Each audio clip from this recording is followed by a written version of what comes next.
जय हिंद, जय भारत। बहुत सारे भूतपूर्व सैनिक संगठनों की मीटिंग हो रही है और इन मीटिंगों में 18 महीने का डीएडीआर जो केंद्र सरकार ने कोरोना वक्त से रोक रखा था, इसके बारे में डिस्कस हो रहा है, यानी कि मांगे तेज हो रही है। और इसी के साथ साथ पेंशनर्स को जिससे सबसे ज़्यादा फायदा होने वाला है वो मुद्दा, यानी कि एडिशनल पेंशन का मुद्दा, उसके बारे में भी डिस्कस हो रहा है। आज के इस वीडियो में उसकी जानकारी शेयर करूंगी और इसी के साथ साथ ईसीएचएस ने इमरजेंसी केस को लेकर कुछ गाइडलाइन जारी की है, उसकी जानकारी शेयर करूंगी। और सीएसडी कैंटीन से जो एक नई पॉलिसी में बदलाव हुआ है उसकी जानकारी शेयर करूंगी। यानी कि ये जो वीडियो है काफ़ी महत्वपूर्ण रहने वाला है आप सभी लोगों के लिए।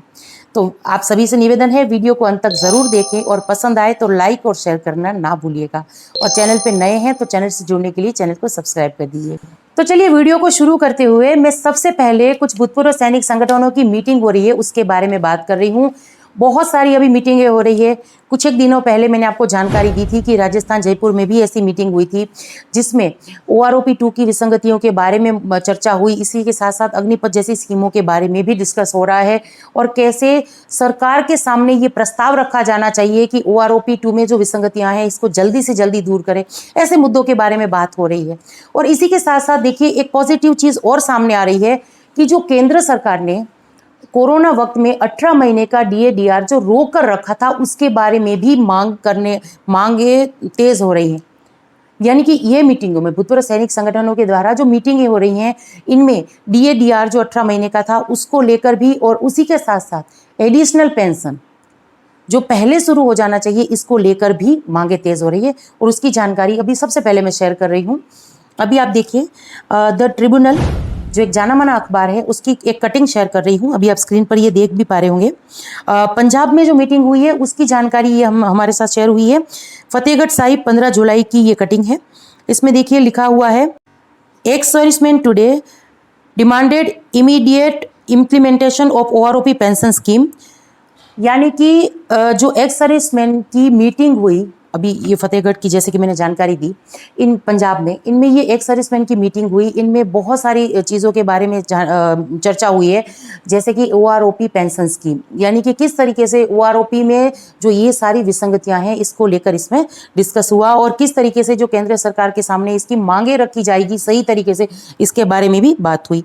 इसके बाद क्या हुआ है इसकी जानकारी यहाँ पर लिखी हुई है। During a meeting members of ex serviceman welfare association discuss the difficulties being face by them. यानी कि भूतपूर्व सैनिकों को जो डिफिकल्टीज फेस की उनके द्वारा जो फेस की जा रही है, उनको जो परेशानी आ रही है उसके बारे में भी इस मीटिंग में बातचीत हुई। और इसी के साथ साथ डीएडीआर जो, जैसे कि मैंने वीडियो के शुरू में मैंने कहा था कि डीएडीआर 18 महीने का जो फ्रीज करके रखा है कोरोना वक्त से केंद्र सरकार ने, उसको भी रिलीज करने के बारे में इसमें मांगे हुई है कि किस तरीके से जो है केंद्र सरकार के सामने ये मांग रखी जानी चाहिए। और इसी के साथ साथ एक बहुत ही महत्वपूर्ण मुद्दा जो काफ़ी समय से चर्चाएं हो रही हैं इसके बारे में, और राज्यसभा से चाहे लोकसभा से इसके बारे में बिल तो पास हो गए हैं, पास हो गया है ये मुद्दा, लेकिन इसके बाद भी मिनिस्ट्री के द्वारा इसको रोका गया है। इसके बारे में इसमें डिस्कस हुआ है, उसकी जानकारी देखिए शेयर कर रही हूँ। Addressing the media captain RS Grewal said apart from this additional pension should be given at the rate of 5% after 65 years, 10% after 70 years, 15% after 75 years और 20% आफ्टर 80 ईयर्स। वो तो है ही, अभी 80 ईयर्स जैसे ही अबव हो जाते हैं या शुरू हो जाता है तो 20% एडिशनल पेंशन तो मिल रही है।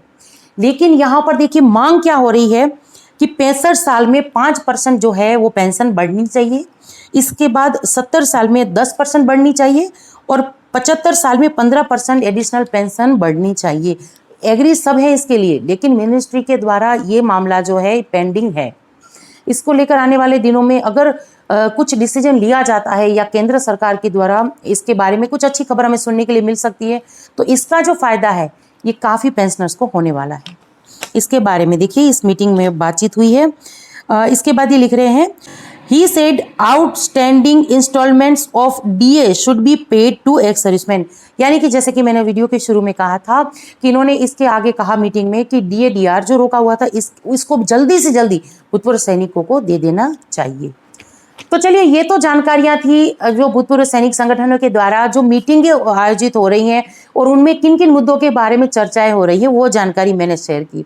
अब वीडियो में आगे बढ़ते हुए ईसीएचएस ने इमरजेंसी केस को लेकर कुछ गाइडलाइन जारी की है जो काफ़ी अच्छी है और आप सभी लोगों को जानने के लिए बहुत ज़रूरी है। वो जानकारी शेयर कर रही हूँ, वो लेटर शेयर कर रही हूँ ईसीएचएस का। तो ये लेटर जो है अभी आप स्क्रीन पर देख पा रहे होंगे, ये लेटर जो है रीजनल सेंट्रल ईसीएचएस की तरफ से जारी हुआ है। 14 जुलाई का ये लेटर है और ये लेटर जो है ऑल इम्पेनल्स HCOs विथ RC, इन सभी को ये लेटर जारी किया गया है। और इनमें अगर मैं सब्जेक्ट यहाँ पर देखूँ तो advisories on emergencies based treatment at empanelled hospitals with ECHS, यानी कि ईसीएचएस के साथ जो इम्पेनल्ड हॉस्पिटल्स है जिनके करार हुए हैं ईसीएचएस के साथ भूतपूर्व सैनिकों को दवाइयाँ देने के लिए, उनको ट्रीटमेंट देने के लिए, उनके लिए कुछ एडवाइजरीज जारी की है जो काफ़ी अच्छी है। आसान से शब्दों में आप सभी लोगों के सामने ये एडवाइजरीज रख रही हूँ, ये गाइडलाइन रख रही हूँ। जो जानना, जो याद रखना आप सभी लोगों के लिए काफ़ी महत्वपूर्ण है। देखिए, यहाँ पर बात यह है कि कोई भी अगर इमरजेंसी केस है, मैं आसान से शब्दों में देखिए समझाने की कोशिश कर रही हूँ, ये पूरा लेटर नहीं पढ़ रही हूँ। तो देखिए, सबसे पहले तो यहाँ पर एक बात याद रखना ये जरूरी है कि आपको ये पता होना चाहिए कि आप जहाँ पर भी रह रहे हैं तो आपके आसपास वो कौन सी हॉस्पिटल है जिनके साथ ईसीएचएस के करार हुए हैं। जैसे कि हमारे यहाँ अगर भावनगर की बात करूं तो एससीजी है और दूसरे भी 1-2 हॉस्पिटल हैं जिनमें कैंसर और हार्ट अटैक जैसे बीमारी को लेकर करार हुए हैं। लेकिन अभी जो गाइडलाइन जारी हुई है, एडवाइजरी जारी हुई है ईसीएचएस की तरफ से, उनमें फ़ायदा ये हुआ है कि हार्ट अटैक और कैंसर, इसके अलावा और भी जो इमरजेंसी केसेस हैं उनमें आप ऐसे हॉस्पिटल्स में तुरंत एडमिट हो सकते हैं और वो जो हॉस्पिटल हैं आपको दवाइयों के लिए, ट्रीटमेंट के लिए मना नहीं कर सकता है। इसके बाद और भी कुछ अच्छी एडवाइजरी है इसमें, इस लेटर में काफ़ी महत्वपूर्ण जानकारियाँ शेयर की गई है। इस लेटर की कॉपी जो है मैं डिस्क्रिप्शन बॉक्स में दे दूंगी, आप इसको डाउनलोड कर अपने पास ज़रूर से रखिएगा और पूरा लेटर पढ़िएगा। काफ़ी बड़ा लेटर है और काफ़ी महत्वपूर्ण जानकारियां हैं इसमें। लेकिन इसी के साथ साथ ये जानना बहुत ज़रूरी है कि ऐसे जो हॉस्पिटल हैं जो ईसीएचएस के साथ करार में हैं, आप सभी लोगों को जिनके पास भी जो ईसीएचएस बेनिफिशरीज हैं जिनको दवाइयों के लिए वहाँ पर छूट है, तो वो कोई भी केसेस के लिए मना नहीं कर सकते हैं। इमरजेंसी केसेस की यहाँ पर मैं बात कर रही हूँ। ऐसे इमरजेंसी केसेस में तुरंत वहाँ पर जाकर एडमिट हो जाना है और आगे जो दवाइयाँ, ट्रीटमेंट वो लोग चालू कर देंगे और इसका जो भुगतान है ईसीएचएस करेगा। ऐसी इसमें जानकारी दी गई है। और इसी के साथ साथ व्हाट्सएप नंबर भी शेयर कर रही हूँ जो कर्नल प्रसून साहब का है, डायरेक्टर हैं ये RC ईसीएचएस के। तो इनका ये नंबर है, कोई भी अगर जानकारी चाहिए ईसीएचएस से रिलेटेड, कोई प्रॉब्लम है तो आप इनसे कांटेक्ट कर सकते हैं।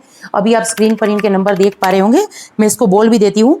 8810641964 ये नंबर है ईसीएचएस के जो डायरेक्टर हैं RC ईसीएचएस के। तो ये इनके नंबर हैं, आपकी कोई भी हेल्प हो तो आप इनसे कॉल कर जानकारी ले सकते हैं। और इसी के साथ साथ CHD से जुड़ा एक बहुत बड़ा बदलाव वो भी शेयर कर दूं जल्दी से। देखिए, लिक्वर पॉलिसी में कुछ बदलाव हुआ है, अभी आप स्क्रीन पर ये लेटर देख पा रहे होंगे। इसको भी मैं जल्दी से आसान शब्दों में समझाने की कोशिश करती हूँ।